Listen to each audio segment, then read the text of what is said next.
Hi everyone, thank you for joining me. I'm here to present my final project for CS229 fall 2023. Let's go to the slides. Okay. So the title is Evaluating Robustness of Neural Generative Models using Kolmogorov Complexity. Now, why is that interesting and why is it important? Motivation is pretty simple. The size of machine learning models is growing, tremendously growing, right? So the complexity is immense, and we get in return for this complexity outstanding capabilities.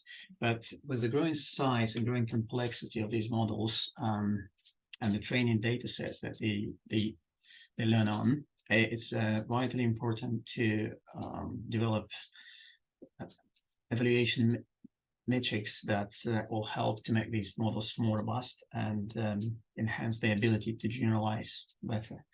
And specifically, especially given the vital areas of our day-to-day life where they have been deployed at the moment. So let's go and look for this briefly, Kolmogorov complexity and algorithmic information theories. So Kolmogorov complexity is defined as a minimum program that runs on universal Turing machine and generates object X. This is pretty abstract, so anything can fit into this description. So, and also AT builds on same principle we use in our day-to-day life, right? So we reason through analogies, right? So induction is our main tool, and to explain something to someone else, we normally will use a metaphor or a good analogy, and then it would be easy to make this step from this analogy and explain some new idea to someone. And the same way, AAT is formalizing this notion, and so that, for instance, you can think that the perfect model or analogy could be described as the size, as the minimum size of the model, and plus the ability to make accurate prediction based on this model for some object xk. So I really need to go quick for this.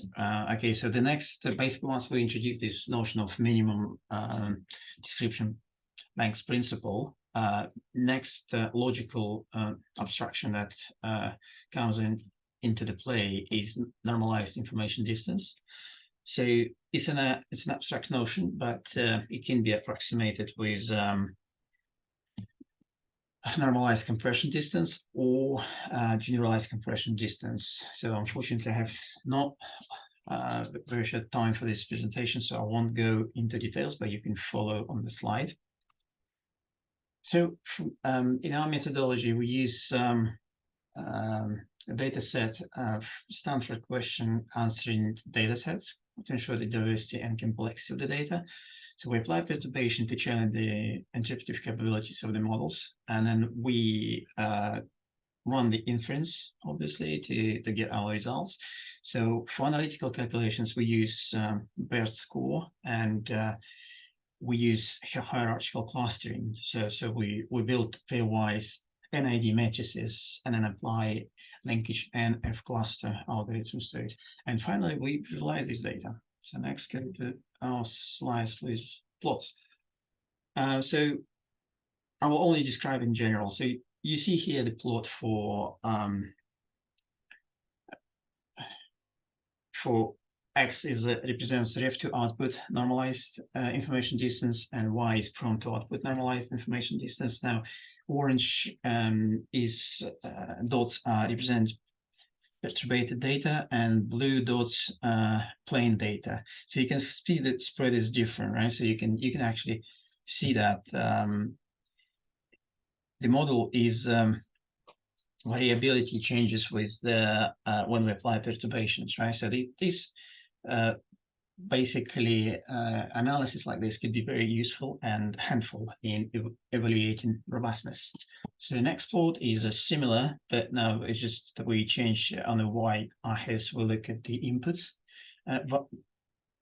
versus reference text, and y-axis is the same. So we see pretty much same picture. So these findings suggest that we can incorporate Kolmogorov complexity into robustness metrics to evaluate the model and potentially improve the training by incorporating all these components into the learning algorithms. So next slides are pairwise plots. Again, here we look at the same class model, T5, but different sizes.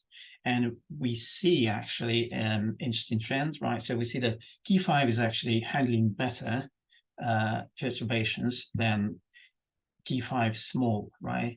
So you see the difference in the distribution. So again, I will leave details for you that you can go over. And for GPT-2, we see slightly different, even better, you can say, pattern.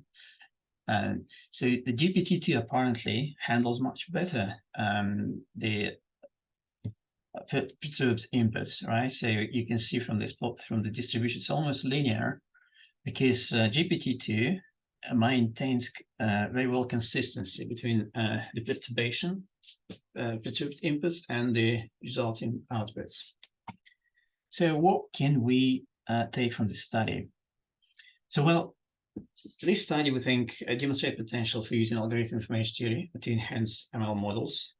So future research could focus on integrating information complexity component into the model training, and which includes exploring algorithms, complexity regression techniques, and using measures like normalized compression distance for improving text generation tasks, especially in cross-lingual context.